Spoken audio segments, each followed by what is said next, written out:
Brought to you by Gospel of God's Grace Ministries. From January to June, you think you are prospering. You did not prosper. My people, we are ending the first semester of this year.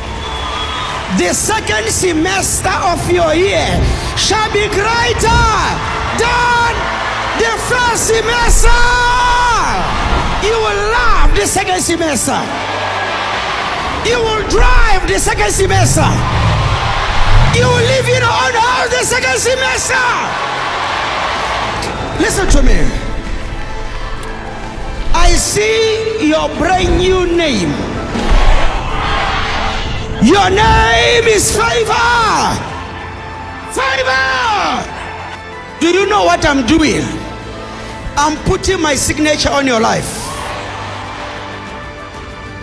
You may not know what my signature means, but the devil knows my signature. When they ask you, how did you manage? Tell them, I have the prophet signature. The grace of God is sufficient for you.